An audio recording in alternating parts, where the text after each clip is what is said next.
Hello everybody, welcome back to another CEC Hialeah live stream. Now before we start this stream, I want to address something. This stream was previously streamed on July 19th, 2026. However, that stream got taken down because, FIFA got my ass because I streamed the World Cup, even though you guys tried to warn me, but I didn't listen because I'm a fucking idiot. But anyways, this stream will only be streaming the interview of Jenn Waitt.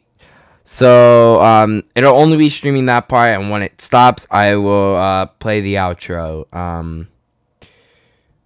But yeah, without further ado, this is the Jenn Waitt interview Rebrodcast, which is the stream from July 19th, 2026. So, with that out of the way, hope you guys enjoy. Caution. The following video contains strong language, sexual messages, and zesty shit that may not be suitable for viewers under the age of 13. Viewer discretion is advised. Anyways, enjoy the stream. It starts in 3 minutes. Warning: if you are not over the age of 13, you will be banned as many jokes contain sexual references, strong language, and things children may not understand and aren't meant to see. Failure to follow the rules will result in a ban. You have been warned.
fabulous showroom, here he is, the master of fun. CEC Hialeah.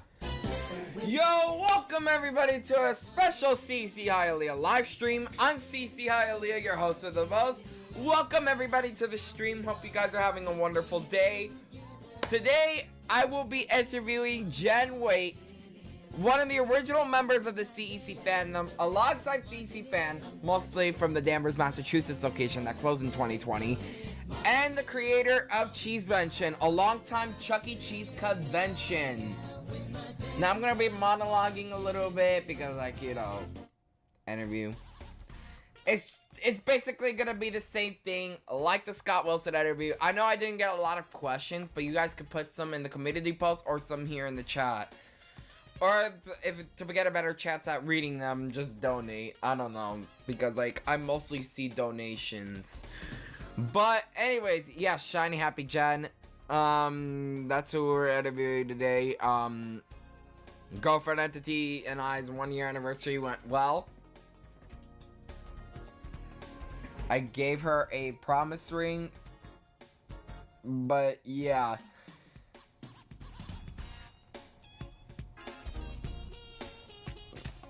Anyways, let's see. Anyways, before we begin, I know today's the World Cup, but like, please, England, win, please. I don't want Messi to win. I don't want him to win. He's a cheater. FIFA is favoring Argentina, so they're trying to make every other team lose except for Argentina because they're favoring Messi. So you jumped the last year. Hey, you fixed your Wi-Fi.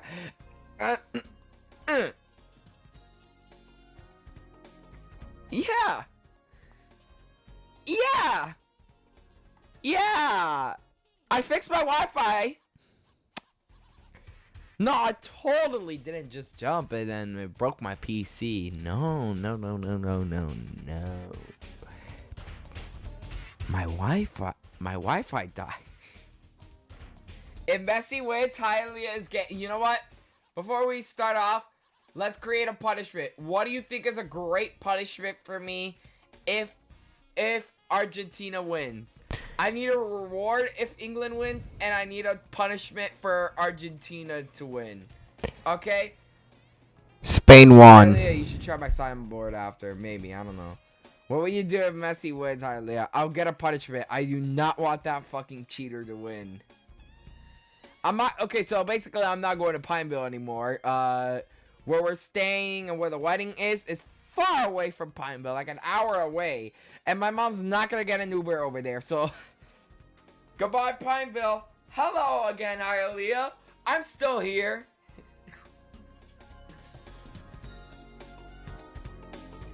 What do you mean? Okay, Spain winning? No, it's England. I think it's England versus Argentina. Anyways, chat, I need a punishment. What's a punishment that I could do when Argentina wins? Award. We will give you something. Lost? You have to eat an onion. I'm not eating an onion. What the fuck? I don't like onion. You should ask her if she would host another Cheesevention at one of the legacy stores. Or it's good to be that. Or San Jose. They could do San Jose again. I don't know. Like they did the 30th. I mean, San Jose makes sense. It was the birthplace of Chuck E. Cheese. Punishment come out as zesty. What's the reward? Okay, so a reward. You guys have to donate me. I don't know how much. Figure it out.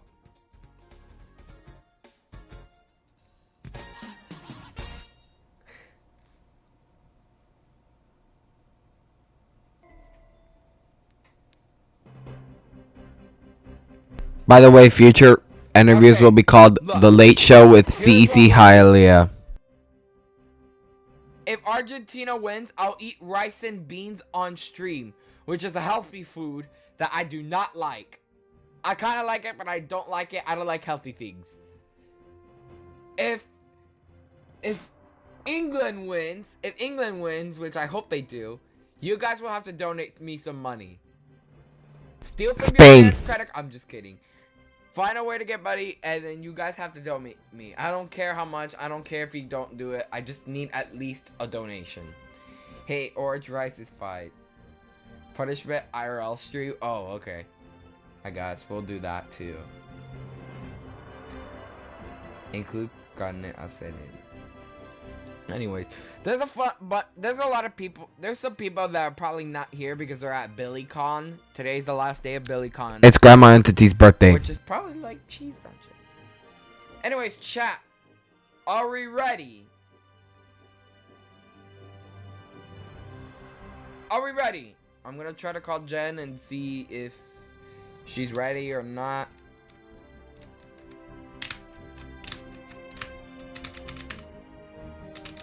It's a punishment because you have to walk, which means productivity. Ah! Bye! Argentina, here, listen to me. And listen very closely. I do not want to exercise. I do not want to walk! So, don't you dare win. Don't you dare win. You won every game! Don't you dare win this time. We need England to win. Apparently there's a video of the fight that happened at BillyCon. What? Was it like a fist fight? Like teenagers fighting?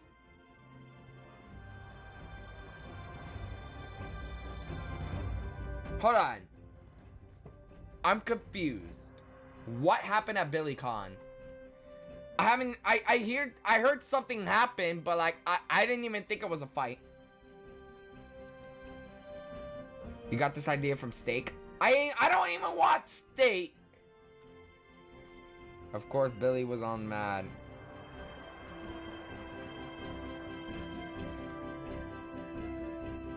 Apparently it was a physical fight. Teenagers? Because it's something that would happen at my school.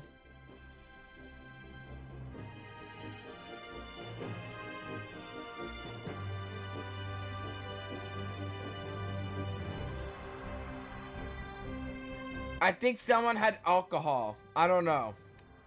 World Cup, everyone jump on him.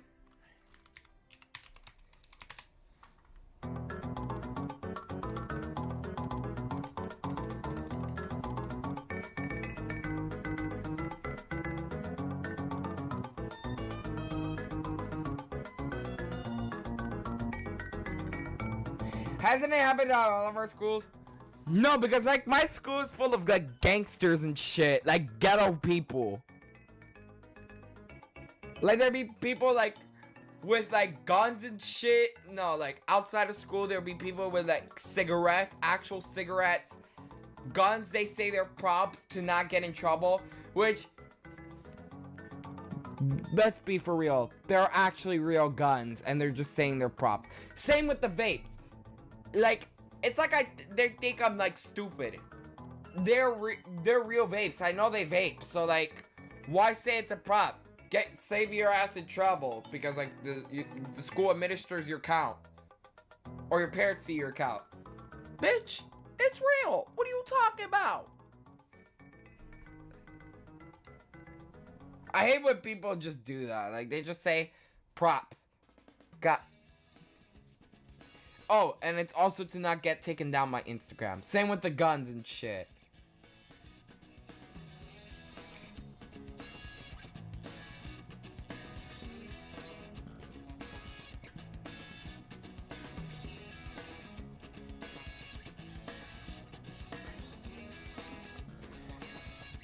Oh, there is. What do you mean? Is there gonna be another Mother Entity part? Of course, part 12 will be soon, but part 13 is the next boss fight. The most intense one yet. All I'm gonna say is, you should not be under 13 reacting to part 13. Oh, I get it. After all, this channel is 13 plus, so you know. No. I don't think I'm gonna input the new Cyberamics. I might, but I don't think I am. So anyways, let's try and see if Jenn is ready. Chat, let's see. Get ready. Get set. Because it's time to interview. Hopefully. Let's see.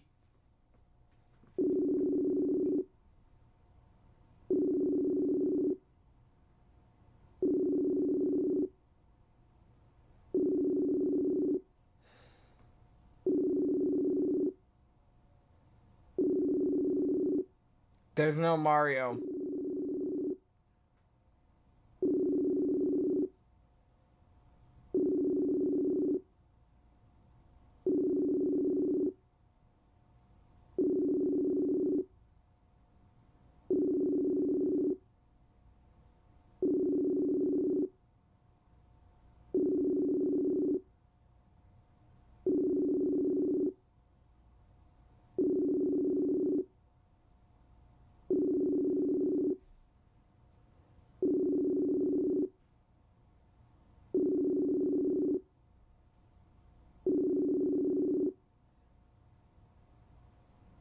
No answer.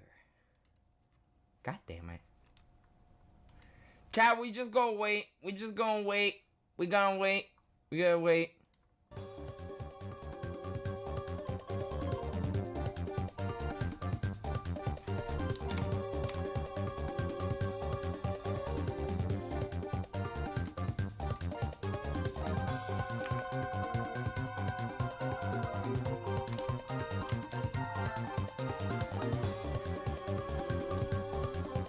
I don't know if there's a fight. The video of the fight.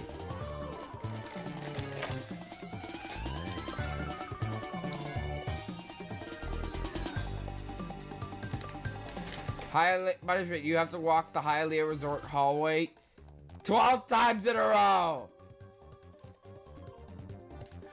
What is wrong with y'all, man? Why? I don't.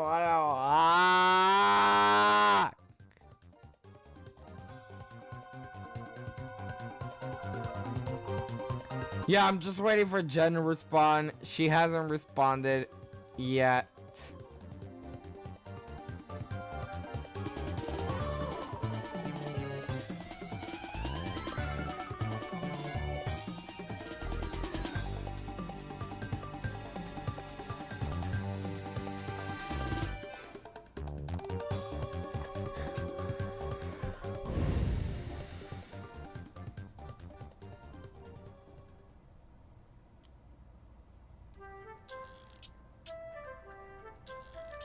Punishment, host a server VC. Oh hell no. That's gonna be like the StreamYard days. Chat. I cannot wait for her to respond. She's a local friend of mine because I live in Massachusetts. Nice. Hialeah, for when you're building Fargo, the bots are at Hialeah corporate office warehouse. I'm using my own bots, man.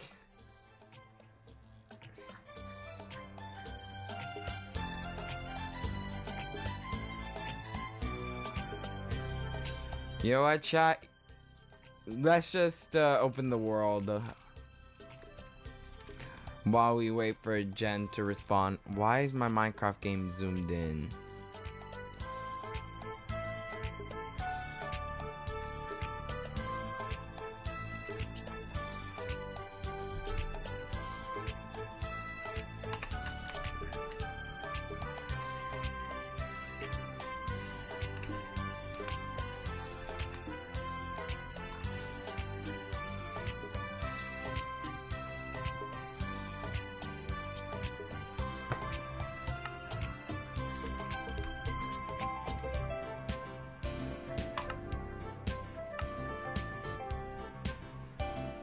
Chat, I swear to God, if Jenn doesn't respond and we just end off the stream, this stream is gonna feel like clickbait.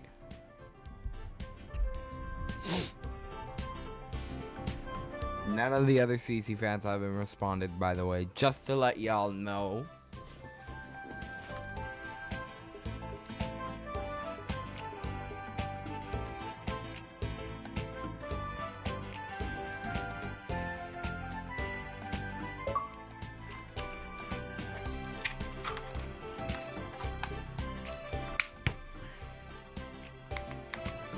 So here's some progress on Fargo.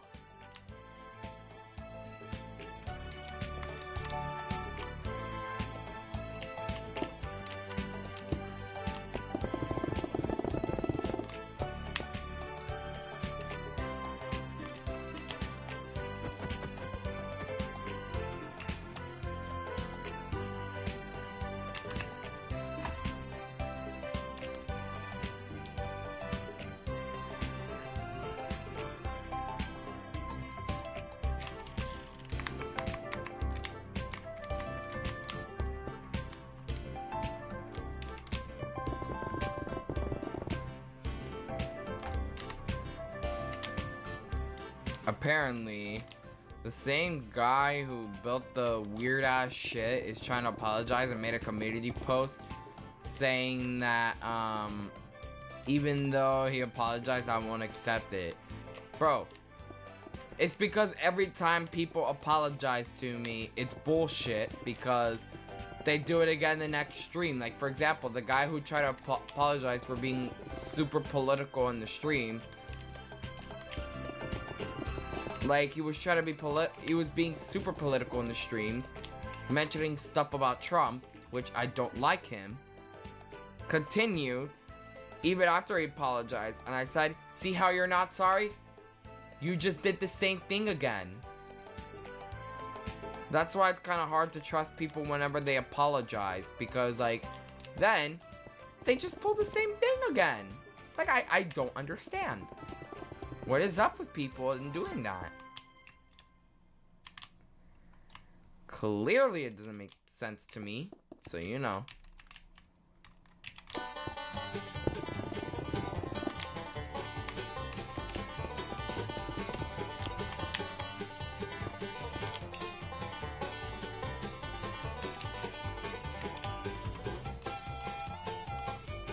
There we go. I got the other layout built.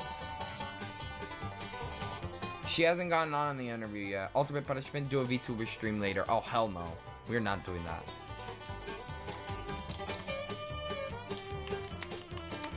I don't know who's Trump. That guy. Happy National Ice Cream Day. Yo, happy National Ice Cream Day, y'all. What's up?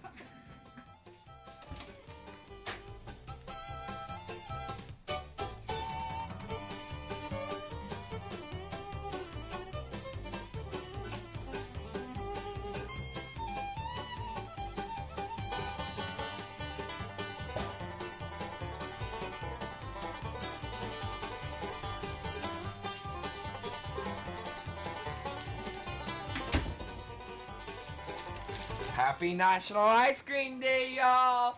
Cheers!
You just got coconut mold. Share this with all your friends to totally coconut mold them.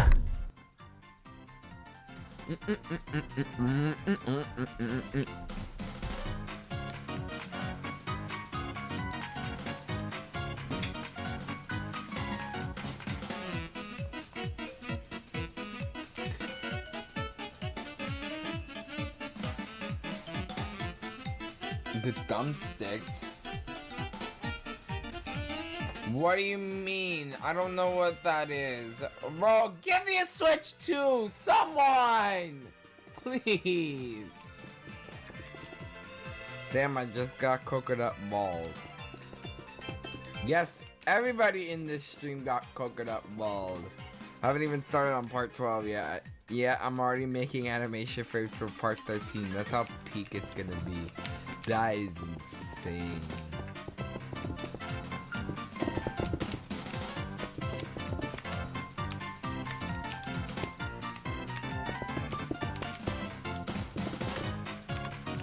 You know what, chat? Let's try again. Let's try the call again. Hold on. Let's try. Let's see.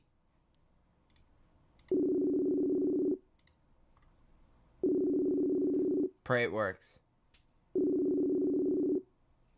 Is it interview time? Let's see.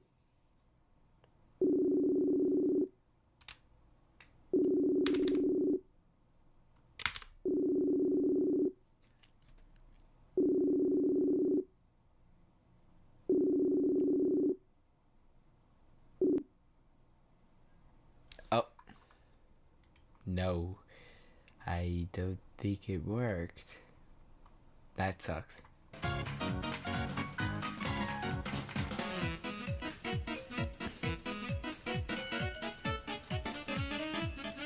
Trust me, I've heard about the Oh, she heard the call.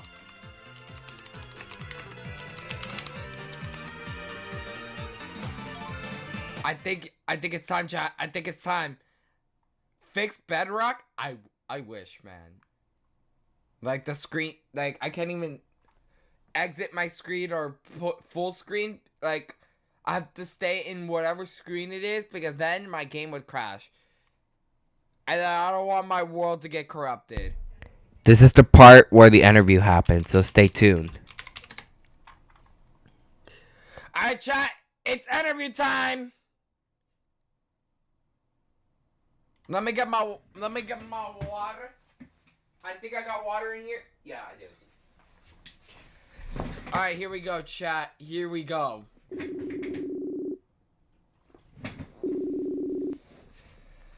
Hello, welcome to the stream. Hello, hello. Chat, ladies and gentlemen, Jenn, Waitt, is that how you pronounce your name? Yes. Alright. So, first off, I made a CEC fandom rewind in 2024. I'm celebrating 25 years of the fandom. Awesome. Well, congrats. Thank you, thank you. That was like 2 years ago. Now it's like we're on 27 years of the fandom. Wow. Time flies when you're having fun. Mm-hmm.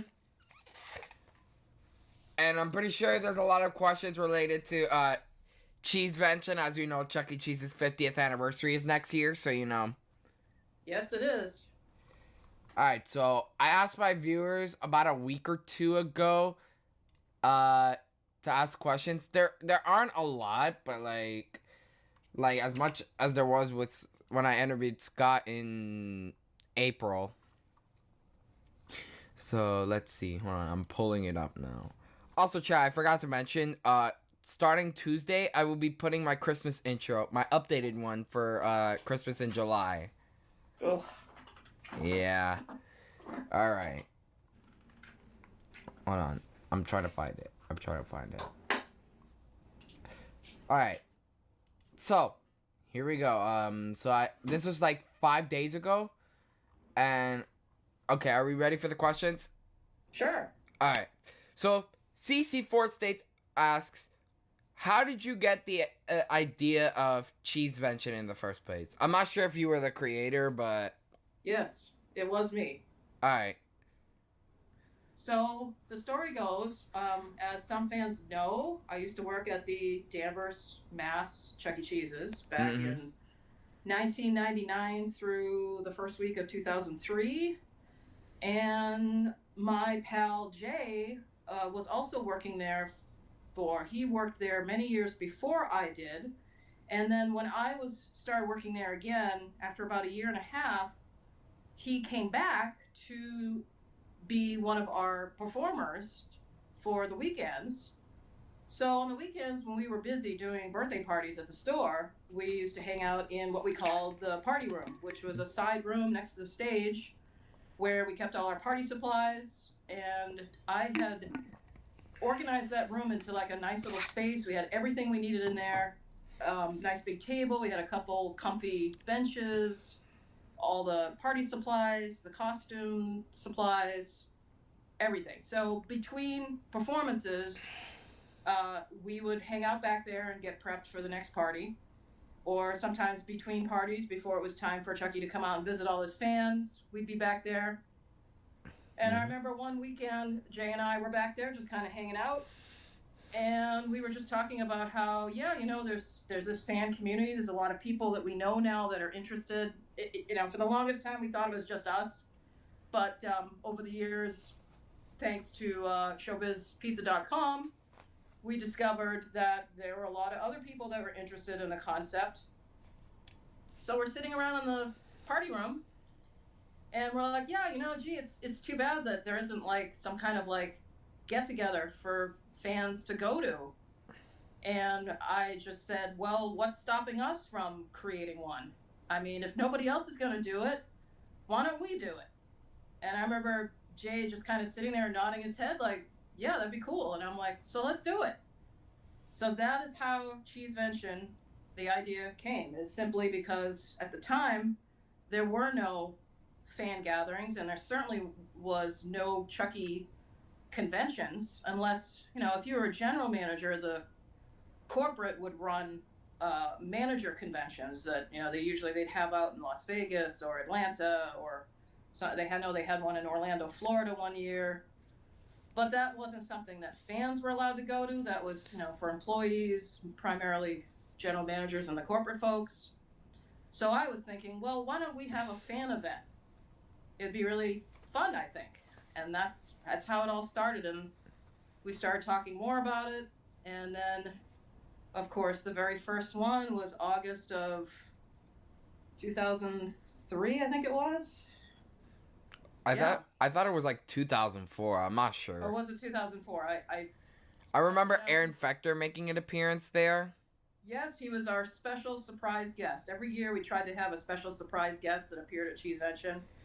And our very first Cheesevention, it was Aaron Fector, and he was in the Danvers Chuck E. Cheese's, hanging out in the balcony with us. There's video footage that's out there. I know I have a lot of video footage of when he visited us, and he brought presents for everybody. He brought these really cool the copies of the Homely for Christmas, Rockafire Explosion Christmas cassette tape, and he also brought some really nice pewter Rockafire Explosion character pins, which he didn't give those away, but it was nice of him to bring for all of us to see close up, because up to that time, I think it had been a very long time since anyone had seen those. Among other things, you know, it was cool for him to join us. But maybe it was 2004. For some reason, I thought it was 2003. But, you know, when you get to be my age, you can't keep track of all these dates. That's why I rely on the fans to keep track of all that stuff, because I don't always have the list in front of me. Mm-hmm. Now, So that's the long answer to that question.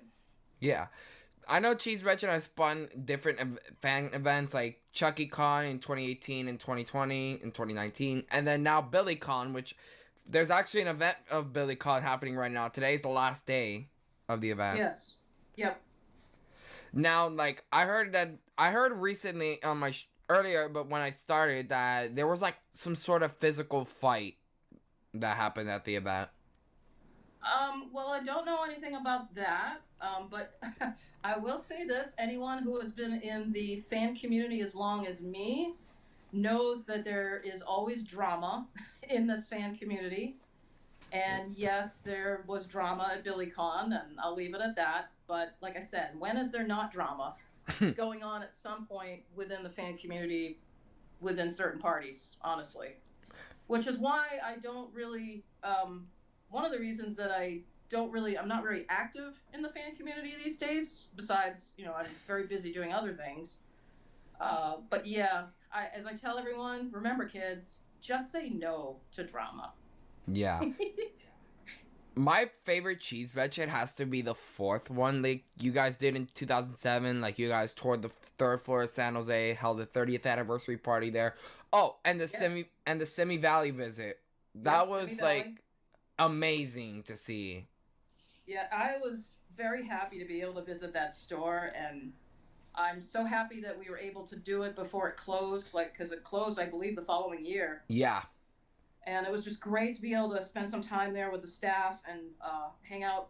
I mean, we were there for hours, just hanging out in the showroom. We took over, I think, 2 huge tables. Mm-hmm. And the cast members that were there and the staff were really cool with us.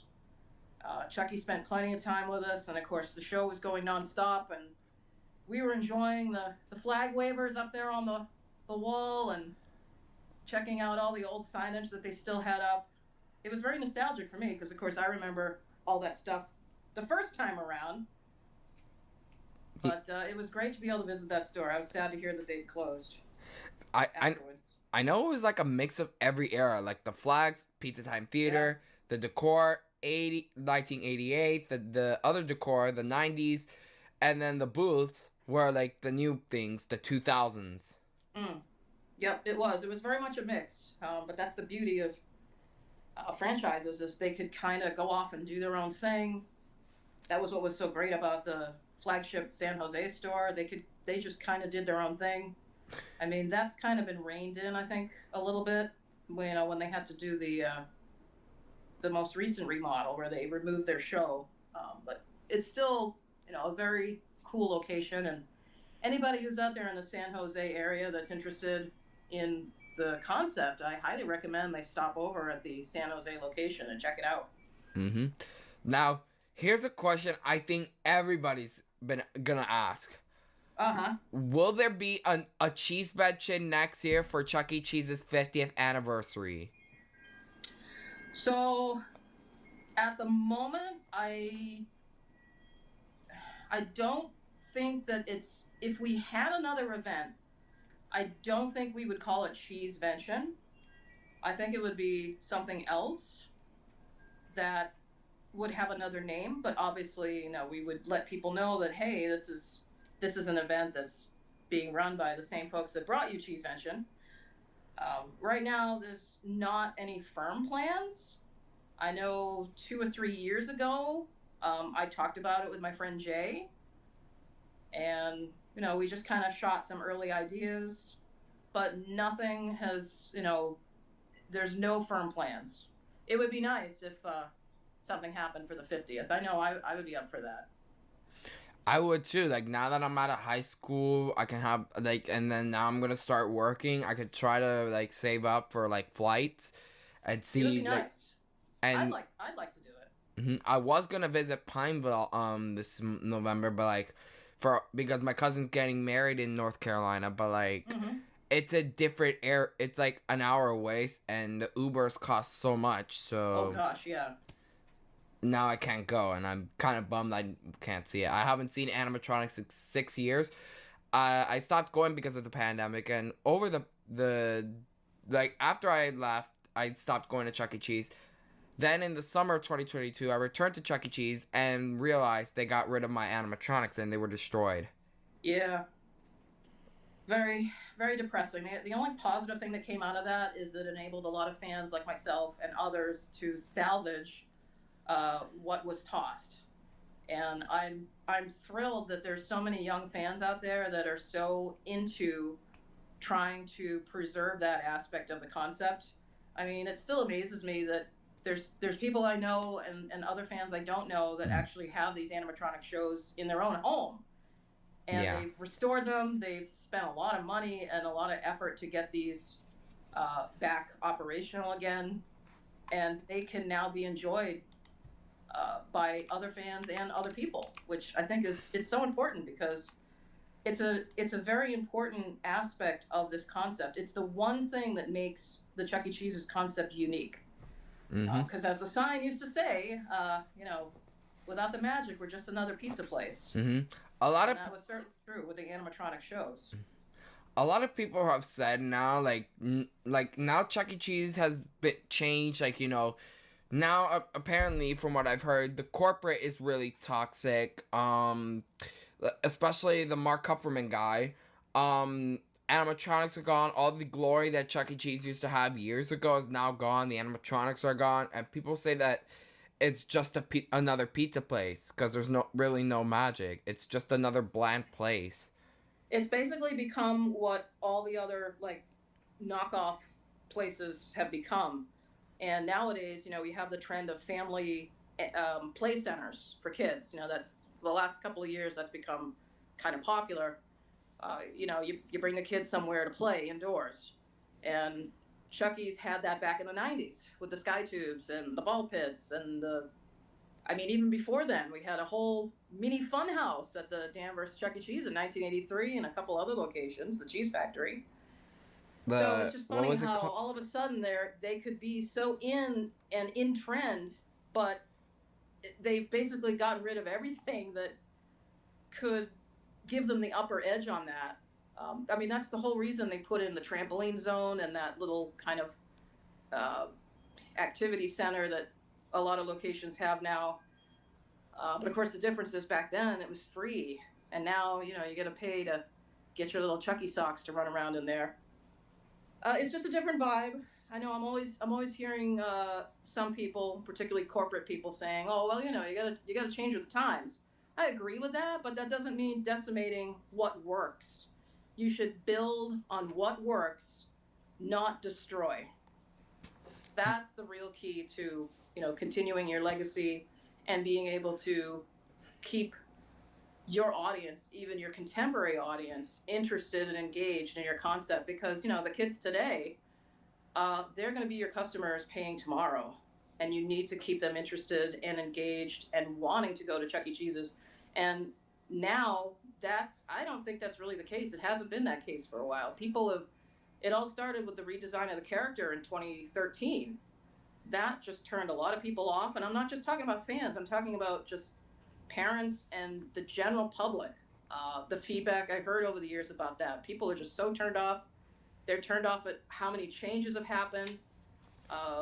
The Chuck E. Cheese's of today is very different than when it was just, say, 15, 20 years ago. It's just amazing what has changed. And yeah, they're still around, but in my personal opinion, just barely. I mean, they're hanging on by their fingernails. If they make it to their 50th anniversary, I'll be happy. But keeping my fingers crossed. I hope so too. Like, I remember like when Chucky got redesigned, I was like between 4 or 5. I wasn't like a Chuck E. Cheese fan. I didn't join the fandom until like 2018. When I saw a commercial on the TV, I think I was watching Disney Junior or something. I was like, what is that thing? That is not my Chuck E. Cheese. Right. That's exactly the same reaction that millions of other people had. And I'm not talking about just fans. I'm talking about the general public and parents. And they're like, what is that all about? I was a part of Chuck E. Cheese's target customer. And I'm like, even as one of its target customers, I don't even like it. I never liked it. I will never like it. I mean, it was a last-ditch effort for the company who originally, had owned the concept, Showbiz Pizza Time. It was their last-ditch effort to try to win over the new generation of, potential customers, and it just completely fell flat on its face, in my opinion. Mm-hmm. And I think it's just been a downward slide since then. Mm-hmm. All right, so now that we've gone over the first question and all this, Yep. So next question comes from Ramidos198. I don't know how to say it, but he asks, what happened to all of the Pizza Time Theater items from Danvers? So the store went through many remodels. The first remodel, I believe, was 1985. That is when they took out the cabaret room and BB Bubbles and expanded the game room. They put a lot of the kiddie rides in that former cabaret space. A lot of the stuff, like today, was just tossed. But thankfully, my friend Jay was working there back in 1985, and he actually saved a lot of things. He saved some of the cosmetics and character costumes that were, at the time, they were in storage as extra parts. He took them home hoping to use them to be, because he was doing costume characters at the time, not necessarily Chucky characters, but, he was into clowning and magic, and he had some animal character costumes, and he thought, well, maybe I could use some of this stuff for costumes. And then a few years later, he met me and discovered I was an obsessed Pizza Time Theater maniac, even back then. And then eventually, he very kindly gave me a lot of the things that he had saved. I mean, he saved signage. He saved some things from the famous Cheese Factory / Cheesy Street. There were other pieces he had the opportunity to save, but he just didn't have the space at home, so unfortunately the stuff got tossed. But yeah, so some things are saved and some things unfortunately had to hit the dumpster. but that was the nature back then. I mean, 1985, there was only, very few people that were saving this stuff. They weren't saving it really for collectors purposes. They were saving it because they just liked it. They liked this concept and they loved the characters, or they just thought it was cool, and that's how both of us felt. Yeah. I forgot to ask. Do you own the BB Bubbles from Danvers? Yes, I do. That is interesting. She is the only one that is known to still exist. There has yet to have been any parts of her that have been found to date. I have a set of ears that also came with her. They were brand new parts that were sent to the store, but at the time they never got used because they had pulled her out to expand the game room. So they went into storage, and then of course, like I said, my friend Jay had saved that stuff because he figured, well, maybe I could turn this into some kind of a display or use some of the parts for my costume characters. But I have those ears as well. They're sealed in the bag with paperwork from the old Pizza Time Theater headquarters out in California. Mm-hmm. What else was I gonna ask? I heard somewhere, because I remember watching, like, your, Danvers Memorial stream in 2020, but, like, was there something that happened with the king one day, like, in the 80s? Yeah, that's a famous story that Jay likes to tell. I forget what year it was. It might have been 86 or 87. I think you guys mentioned it was probably around 1985 when you guys got the family album and the king. Okay. Well, the king was there since opening day in 1983. And the king stayed until the 1989 remodel when they stripped out the Cheesy Street and him and, redesigned the game room. But at some point in I think it was the mid 80s, 85 or 86, Jay told the story of one day he was working there and he hears this horrible screaming from the lounge. Some little girl is like screaming bloody murder in the lounge. So of course he runs to see, if she's gotten hurt or what's going on. And the king had snapped in half at the waist. And he was bent over, and just the little girl had been standing up at the wooden, they used to have a wooden enclosure so that the kids couldn't get too close to the king and climb up on him like kids like to do. So she was standing at that wooden barrier looking up to him. And then while he was performing, apparently the mech had somehow separated from the waist and the whole thing like just folded down onto itself. So the king looked like he was bent in half looking down at this little girl who was screaming like crazy. Damn. Yeah. But needless to say, the girl was consoled, and they closed off the lounge area, and Jay, I think, went in there with the tech, and they fixed up the king. I'm still to this day amazed at how that had happened, because if you know anything about the king, he doesn't exactly fold in half like that, but that's what happened. So that's one of his great stories that he likes to tell about working at the Danvers Chuck E. Cheese's. Mm-hmm. Now, two things I wanted to ask. One, what was the name of the characters on the family album? And two, I remember, like, during the remodel in 1989, they swapped the king to Newington, New Hampshire, and Newington, New Hampshire sent their Beagles animatronic to Danvers. I like to call it the Newington Danvers Cabaret Trade.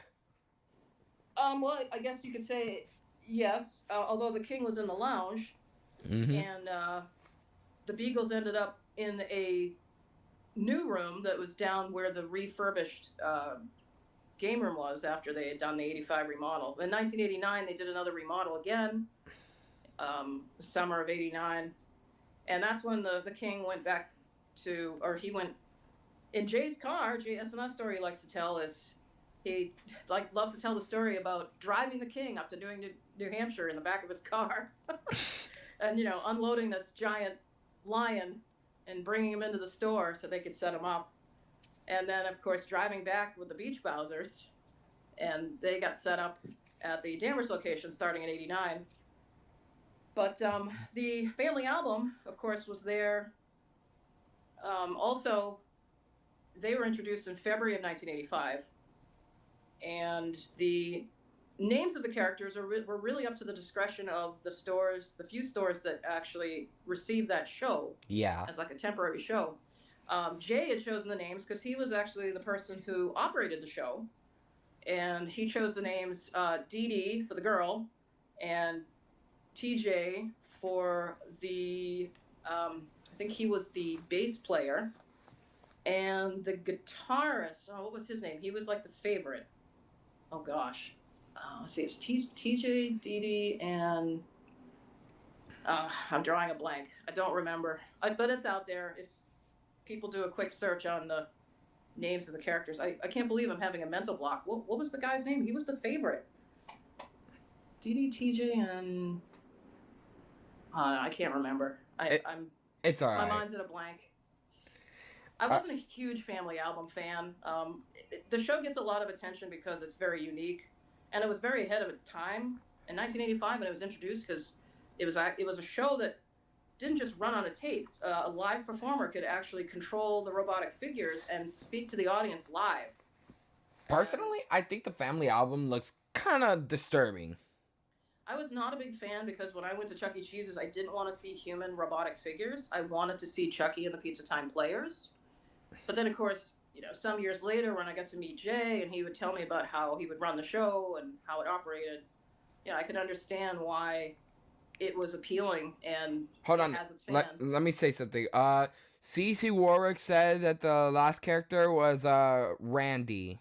Thank you. Why could I not think of that? Randy was Jay and his wife's favorite character. He was the guy who kind of was the MC and the host of the show and played the guitar. Mm-hmm. He sat on the stool right up front. Yes. Thank you. Like I said, Thank you, Warwick. My age, you can't remember all the details all the time. But I can't believe I was having a mental block on Randy because, like I said, he was their big favorite. Mm-hmm. All right. So, does CEC West Side ask 3 questions. Like, 1, Yep. how has being likely the longest tenured CEC fandom member shaped your point of view on not only the fandom throughout the years, but also the CEC franchise itself, seeing firsthand all the changes within the company throughout the years? Oh, that's a great question.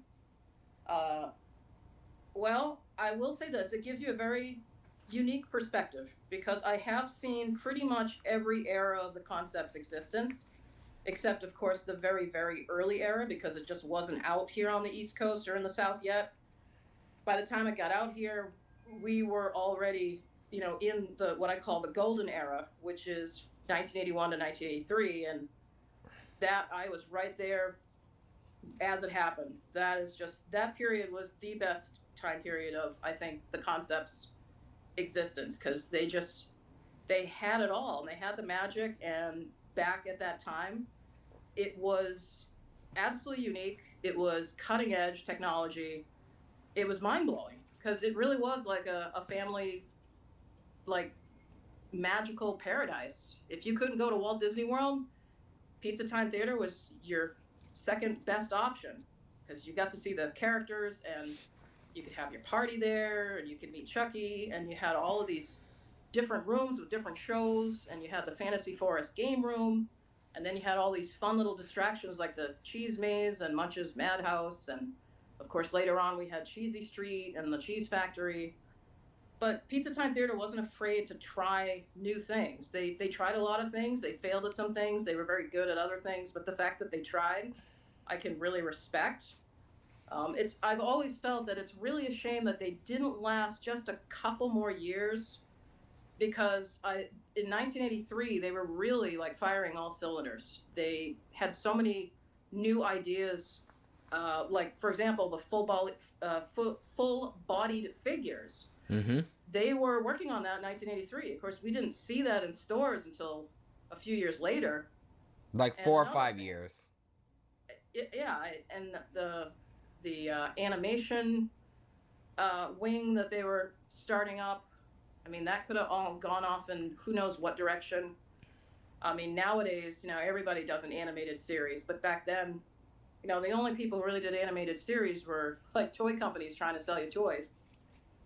But their focus was always the entertainment. You know, what can we do to entertain our guests? And that's what I loved about the concept. I mean, yeah, you know, the food was good, and the atmosphere was also a really big part of it. And that's another thing that I miss about the later periods is Pizza Time Theater focused on ambience and atmosphere. It greatly enhanced the experience. And as soon as the merger happened, the first thing they did was kind of get rid of some of the ambience and paint all the walls white. And then, of course, in the early 90s, they started putting in that awful bright lighting. And, yeah. I mean, there's been bright spots and there's been not bright spots. But it's definitely been a saga. And I think that's why I've managed to keep very engaged and interested in this concept all these years. I mean, it's going on like, I don't know, 45 years or something. 81 was the first time that I went to a Pizza Time Theater, Brandon, Florida. That was my store in 1981. I've always wanted to go there. It was amazing back when I was going there, and I'm very happy that I got to revisit before they did the current, you know, remodel that's there now. It was very cool to go back there with some friends and describe what used to be there. I mean, the building shape and some of the rooms were still there that, you know, you could see what used to be there, particularly the showroom. But of course now with the recent remodel, all of that is pretty much gone. The lounge room still remains though. Does it? Yeah, like they used to like. Oh, you mean the one that's way down at the end of the hallway there? It used to be the former TV room. They used to have like a Studio B concept, like, you know, the blue screen there. They had a bowling alley there recently. They took that out, unfortunately.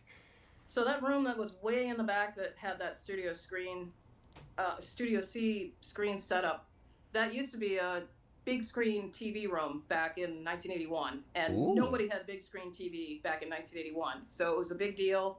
It was actually an early projection television.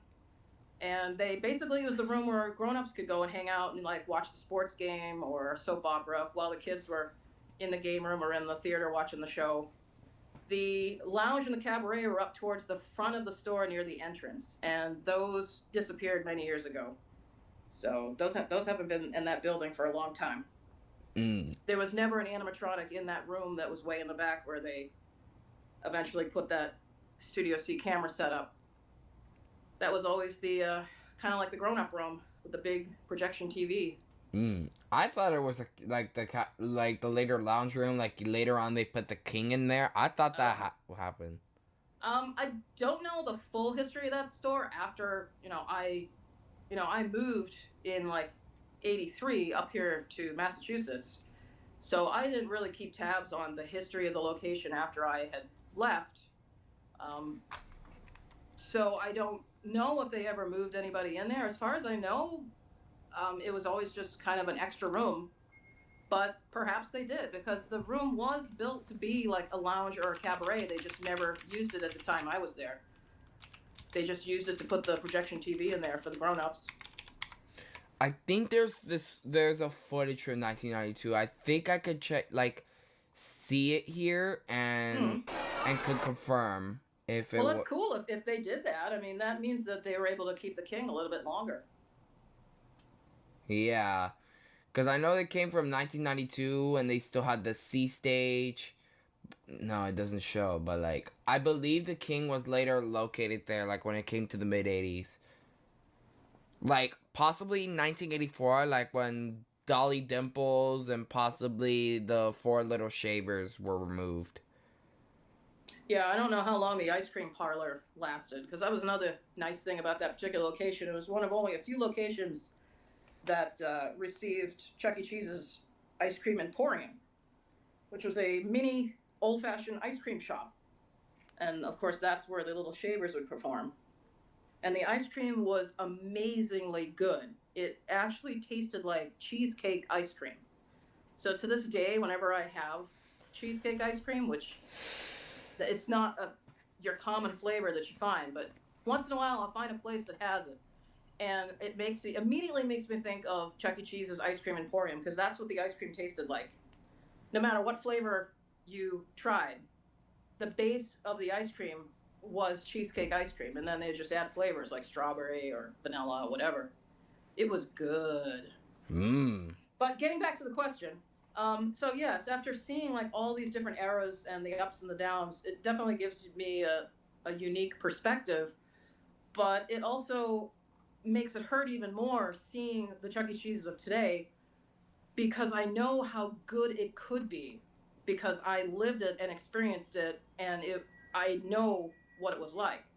I mean, even in the early '90s, when it was Tux Chuck and Scott Wilson and the people who were, trying to make it an entertaining and engaging place, the focus was on the entertainment and activities, and it still had some magic there. And gradually over the years, that's just been whittled away. And newer fans, they don't realize what they're missing. I mean, yeah, you have the videos, but you don't really understand how awesome it was, especially during Pizza Time Theater, because of the fact that everything was so themed and atmospheric and dark, and there was a lot of emphasis on that theatrical presentation. It was magical. It was absolutely magical. And it would be, I think, in my opinion, it'd be so easy to get back to something unique like that. But the company has always been stubborn. They of course, now they have no clue how to do that, because the people who are running the company now, they're not entertainers. They don't have any clue as to the past history of this legacy. The people who did, they've already moved on, or they've retired. So it's only like old ladies like me who still remember what it was like, and remember clearly what was it that made it special and unique and made it magical and kept people coming back. I know what those elements are, and it really wouldn't be that hard for the company to go back to something like that, but keep it modern and contemporary for today's audiences. Mm-hmm. All right. So next question also comes from West Side Road, and he says, during Cheesevention 4, Placentia, California was a store that you visited at. Since it's a location that he has much experience with, he'd like to know some of your favorite things that stood out from the visit to Placentia, seeing the road stage and everything. Well, seeing the road stage was very cool. I had seen a road stage before. I had a friend named Aaron who lived in the New Jersey area, and I remember some years ago, I met up with him and his mom, and we drove to a couple of locations while I was visiting in that area. And one of them, I believe, was Cherry Hill, New Jersey, and they had a road stage, which was the first time I had seen one in person, which, I thought it was neat because it was a different stage. They're kind of rare. I went there and did a photography session because, I like to try to photograph every different type of stage. And back then, that was kind of my thing. I like to visit the different locations and photograph the interiors and photograph the unusual differences in the stores, any unique signage, any unique games or rides. And of course, if they have an unusual show, Hold I up. like to photograph that. Excuse me for a second. So by the time I got out to Placentia, I was like, oh, great, I'm getting to see another road show. But it didn't have the impact like it did that first time, obviously, because I had seen it before. But I still really enjoyed seeing it. To be honest, I don't really remember a lot about that particular store. It was probably part of what we used to call the cheese crawl, where during one of the days during Cheesevention, we would just go on like a road trip with everybody and visit as many nearby Chuck E. Cheese's locations that we could. And we tried to pick ones that were very different from each other. Back then, that was easy. Nowadays, not so easy. They're very much cookie cutters and all kind of the same, with the exception of a few that are still out there, thankfully. Alright, so CC Work actually corrected you. It wasn't Cherry Hill, they had a 2-stage. The only road stage in New Jersey wasn't Wayne, New Jersey. Oh, so it must have been Wayne, New Jersey then that I went to. Yeah. Why did I think it was Cherry Hill? Maybe we visited there too, because I know he brought me to a couple of stores. Yeah, it was probably around the same remember area. Cherry Hill because I went to a music convention in Cherry Hill, and that was the last time I was in New Jersey. So that's why the location stuck. For some reason, I thought that was the one that had a road stage, but that is not the case then. Okay, then Wayne, New Jersey. That must have been the one that I visited and did the photo session for. Yeah. I do still have all those pictures floating around in my archive. All right. So. Well, thanks for the correction, because we got to make sure that we're getting the information correct for everybody. Yeah. All right. So Jonathan asks, what is your favorite Pizza Time theater character? Like either a main character, guest star, or cabaret stars? Well, I would definitely say that my favorite Pizza Time Theater character would definitely, of course, be classic Rat Chuck E. Cheese in his brown or his checkered vest. Mm-hmm. The wise guy Rat. He was my pal. Also, right up there is Harmony Howlett. Harmony Howlett was one of the greatest guest star characters that the concept ever did. She was my big favorite. I love her to pieces. I feel very lucky to actually have a part Harmony Howlett here. I have a fully restored head that I did a few years ago. Some people might have seen it on my Instagram page. Mm-hmm. And she's in the archive here. I can actually see her from where I'm standing. She's hanging out with Madam Oink and Chuck and the gang. But she was great. I loved those Harmony Howlett shows. I think they were some of the best show tapes that were ever done for Pizza Time Theater, or they were just so entertaining. And I mean, by today's standards, some people would think Chuck was being a little too rude and a little too sassy, but it's all in good fun. You know, it wasn't meant to hurt anybody, or, I mean, believe me, nowadays there's far worse things. But yeah, so that would be it. Probably classic Rat and Harmony Howlett. All right. So the next question says, like, what is your favorite era of Chuck E. Cheese that is not Pizza Time Theater, like the Tux, Cool, Avenger, or Rockstar era?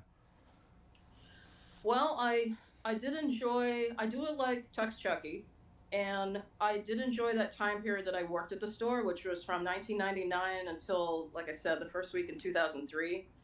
I think they really kind of recaptured some of the show magic during that period, because some of those show tapes that happened during that time I thought were quite good.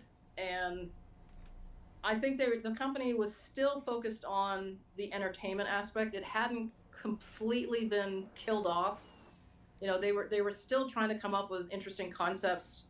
At that time, they rolled out the road show performances. I remember when that rolled out, where basically they were trying to get Chucky out of the showroom and up to the front of the store or in the game room to do a live show with the portable boombox. So that was a big deal at the time. The ticket splashes that we were doing at the Danvers store, where we'd fill up coffee cups of game tickets. Remember game tickets, kids? Yeah, Chuck E. Cheese's used to have them. We'd fill up the coffee cups, and at the end of the live show, we would toss them in the air, and it looked like confetti flying all around, and the kids used to go crazy, running around trying to pick up all the game tickets. I don't remember if Hialeah did that. It was a standard that was happening right around like 2001. They were trying to roll it out to all the stores. They were trying to encourage stores to do it. Oh, yeah, then I don't remember that. I wasn't born yet. I don't know, like, if, like, every single location, because, again, we still had a lot of franchises back then, and they kind of did their own thing. Thank goodness for franchises, because, yeah, franchises were great. But, yeah, we did a lot of ticket splashes in Danvers.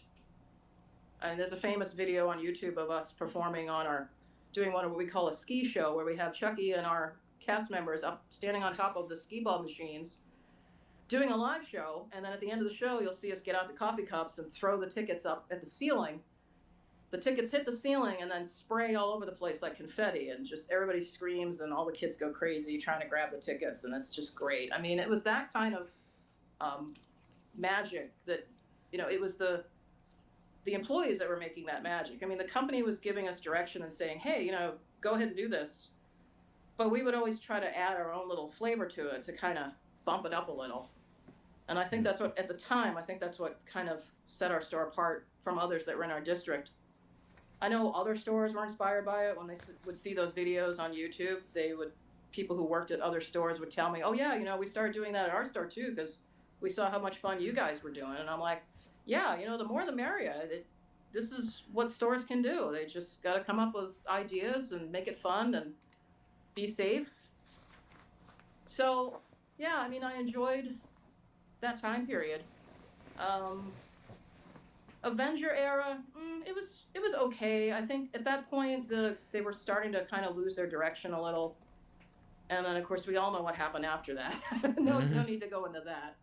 I also enjoyed the very early '90s with Scott Wilson as Chuck, and they kind of refreshed the characters like Helen Henny, and of course they introduced the Munch Band stage. And that early period I thought was interesting. It was kind of my blind spot for many years because I wasn't going to Chuck E. Cheese's in the early '90s. I was busy running my own entertainment business. Mm-hmm. But then in later years, of course, I caught up and listened to the audio and saw some of the videos on YouTube.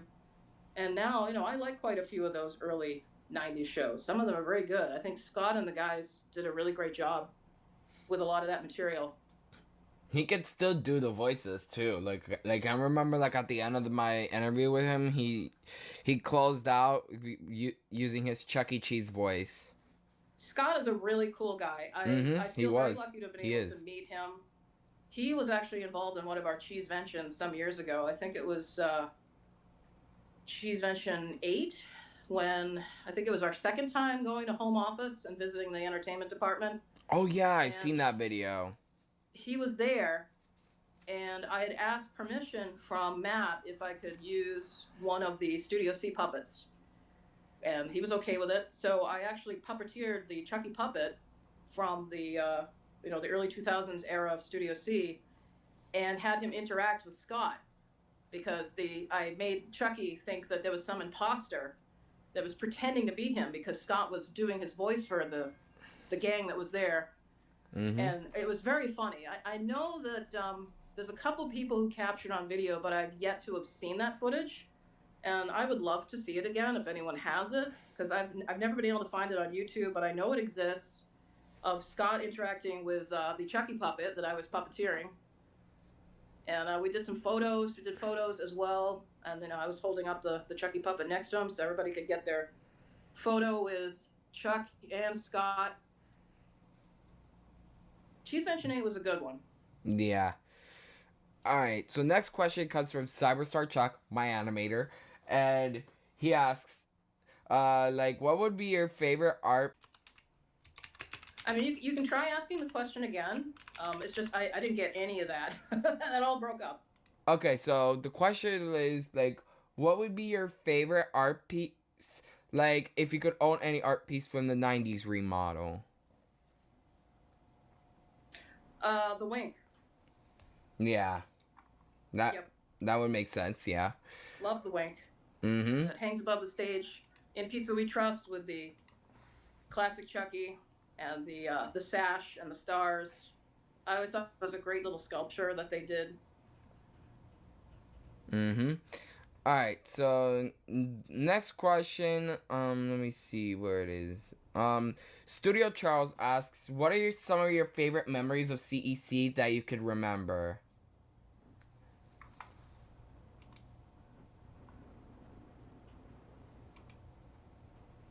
Can you hear me? So that kind of got broken up too.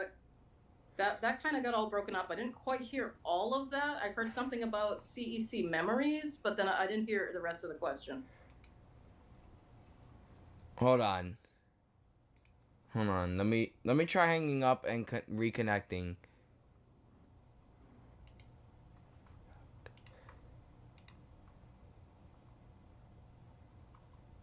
Come on, load.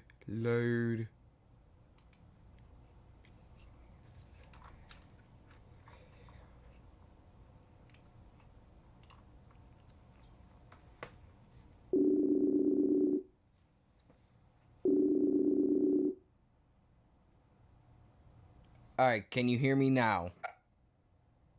Yes, I can hear you now. Okay, I don't know what just happened with my Wi-Fi. I apologize.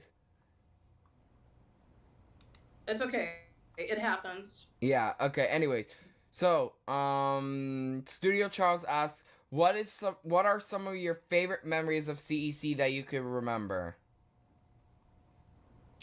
So my favorite memories. Well, probably the two special events that we did at my store. I remember that. The Chucky's 25th birthday party event that we did, and then of course the Chucky's holiday party, the Christmas time event that we did. These were public events that I organized at my store. We invited the public. I think for the 25th party, we had about 250 people show up for it, and I think we had about Wow. maybe a little less for the Christmas event that we did. And there's video of the Christmas party out there. Unfortunately, we didn't get any video of the 25th event. My photographer, who was supposed to show up and shoot it, ended up pulling out at the last minute, so there was no way I was going to be able to run the event and hold a giant video camera. It just wasn't going to work. You have to remember, this was before the days that everybody had a phone in their pocket and a camera in their pocket. So there's no video footage of the 25th birthday, but there's plenty of photos. Boy, I'm sure people have seen the photos. Those were two very memorable events.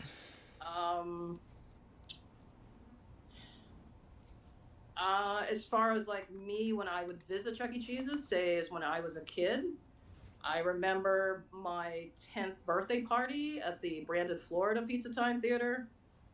That would be March of, well, it must have been my 11th birthday. So it was March of 1982. And I remember I was so excited to meet Chucky, because back then you didn't really see Chucky walking around in the store. Mm-hmm. He would only tend to come out for the birthday parties, or if there's some kind of like special event happening at the store, like Chuck E. Cheese's fan club night, which was always Tuesday nights back then.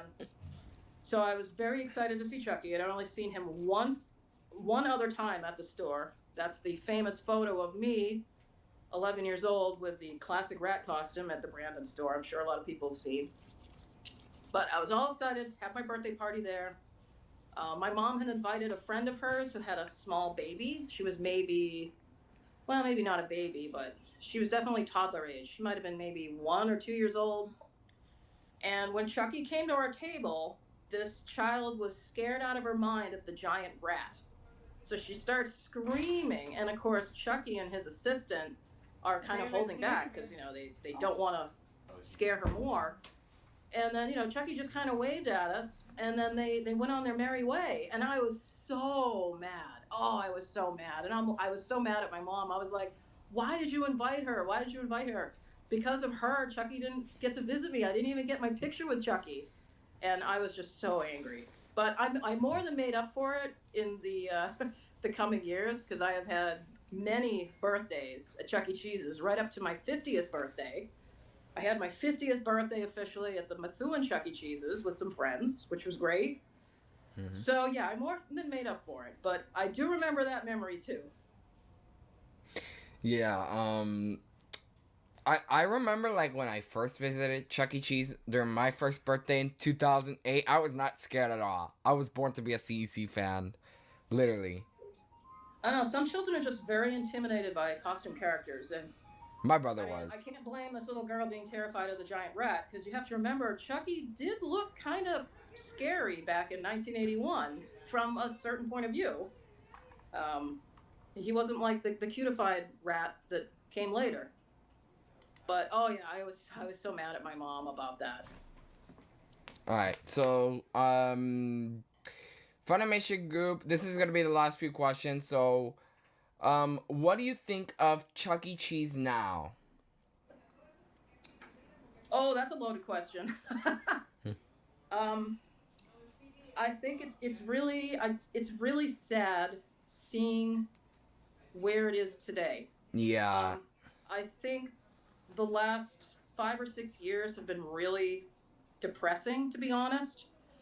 I'm still amazed that they survived the COVID apocalypse, because I was pretty convinced that they were done when the stores had to close, and then when the stores reopened after the apocalypse, I really thought the company was done and they were just going to fold. But they did not. They marched on. But it's very sad to go there today. Missing the show, missing the effort they used to put into the the show tapes, which I guess you can't even really call them show tapes now, since it's just everything is downloaded digitally now. But they're constantly recycling the same segments over and over. There's no investment in producing new material now. It's Only 2 the songs same. have been produced this year. Yeah, it's like they don't want to pay the puppeteers. They don't want to pay the entertainment department to create new material, and I find that's sad, because they used to be really on top of that. I mean, when I was working at the store, we got a brand new show every 3 months. We'd run a show for 3 months, and that was it. It was done. And then the next one, just about everything on it was brand new. Not always. Sometimes there were some recycled things, but it was recycled stuff we liked. Or it was re-recorded stuff. Like they had taken songs from, say, the late 90s or the early 90s and re-recorded them with the new voices and did a better job. Or sometimes they didn't do a better job. The point is that they invested more in the entertainment aspect, and now that's just not there. Now it's about advertising and how many dollars can we squeeze out of a person that walks in the front door, and the silly fun pass, which is strangling locations, because locations are not able to have proper payroll and staffing because of so many of these new changes that might look great on paper, but it's not healthy for long-term business. Their advertising is not great. Like, I know most of their advertisements on social media, including Adventure World, is not even like featuring original art or stock images. Now it's just completely AI generated stuff. Yes, like, a lot of because, people again, hate it. They don't want to pay artists. They don't want to. The people who are running the company today they only want to shell out the money that they have to at the bare minimum. They don't want to invest in anything that they feel is not going to be an immediate return of investment. But Get location built out of like 100 that I've done now. One of them was Danvers, Massachusetts. Afterwards, I did like the pre 2.0 pre-closure remodel. Then I closed it down, but something came into my head. So what I'm about to show you is something like I did during my stream. So hold on, let me show my screen. Oh, this is exciting. I'm gonna have to sit down for this. Yeah. So here,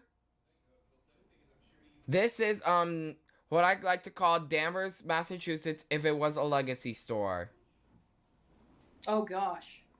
So like, yeah, it would have been nice if we could have been one of those so-called legacy stores, because we had a beautiful show and it was fully operational and in excellent condition, and it broke my heart that they decided to not just close the store but take the show out. But I am thrilled that many elements of that show were salvaged and saved and are being enjoyed by fans today, so that makes me feel really good. Yeah, so like this first photo is the exterior. Like, I made it the standard 2.0 exterior, but I kept basically the same layout of the exterior that they had in the 90s. The second photo shows off a little bit of the game room, what it looks like with the new carpet, new walls, new booths. The same games and rides with some new ones. Wow, this is going to be great. I can't wait to see this. And then over here is the 2-stage. All I did was just change the valance, and I made it like Christmas themed, as in like, like how you guys decorated the 2-stage during Christmas 2002. Ah, yes. Yeah, I did that for 2 years. I did that in 2001 and 2002. Yeah. The Danvers Christmas Spectacular, that's what we used to call it. I painted the walls by the stage with the 2.0 colors. And then the last photo shows off the dance floor and the other the counters, the beverage station, and I added the trampoline zone, and I managed to keep the sky tubes. Wow. So like, it was basically custom, since obviously Chuck E. Cheese would not do that with the sky tubes. There's only a few remaining in Puerto Rico, but other than that, it's extinct in the US. And around the store, I put signs on the build that shows like where things used to be. Like, for example, behind the trampoline zone and the sky tubes, I put where the balcony, I put in the sign, former balcony stage, rocker stage, and family album area. And that's pretty much it. That's like what I did. That's a surprise. Like the Legacy store in Danvers, Massachusetts, a custom project I did. Wow, cool. Well, like I said, I can't wait to see it. Unfortunately, that world corrupted in sometime in early 2025. I don't know. I guess I forgot to save the game, and unfortunately, all the first 50 builds I've done were lost. Oh, that's a shame. So luckily, I took some screenshots of it. Great. And it was, and the grand reopening was actually streamed. Well, the Minecraft grand reopening was streamed on my YouTube channel. Cool. And yeah, that's all we did, and I'm really glad that I did that back then. Nice. And yeah, that's pretty much the interview. How did you enjoy the interview? I thought it was very enjoyable. The questions were great. Yeah. So a big shout out and thanks to all the listeners for their great questions. Yeah, and thank you, and I'll see you soon. All right. Hey. Thank you for your time. Hey, anytime. All right, bye-bye. Ta-ta. And that's it, chat. That is the Jenn Waitt interview. I hope you guys enjoyed. If your questions didn't get answered, I apologize. And yeah, that's pretty much the interview. Like I said, this was streamed live on July 19th, 2026. I was about to say 2024. Anyways, before we end, I just want to announce something. Next week we will do, starting this weekend, we will do a week stream, a full week stream of special things. So like, if you want to come up with a theme, I'll make a community post, and then whatever gets the most votes, we will do whatever they say. It has to be for Friday. Tomorrow, Friday, Monday, and then Tuesday will be the subathon. So like 3 events for those days. Well, actually, like from tomorrow, Friday, Sunday, Monday, and then Tuesday's the subathon. So yeah, I hope you guys are looking forward to that. It will be the end of summer celebration week. And then Tuesday will be the end of summer subathon, where we talk about what we've done over the summer of 2026. And that'll basically mark the conclusion of the Summer of Fun 2026. Or as everybody all of you guys like to call it, the Summer of I Don't Give a Fuck. Okay, let's go. Okay, so, yeah, without further ado, thank you guys for watching, and, at this point, we're just gonna cue the outro. I don't care. Yeah. Well, again, thank you guys for watching, and for those of you who attended the interview, thank you guys for tuning in. And yes, and just so you guys know, I did not forget about the FIFA thing. So thankfully I didn't do that, because otherwise that would have been fucked up. So yeah, that would have been bad. And yeah, make sure to like, comment, subscribe, leave a bell icon to never miss a new video, join the Discord, consider becoming a channel member. Anyways, we out. Have a great night, and we'll see you guys next time. Whatever, bye.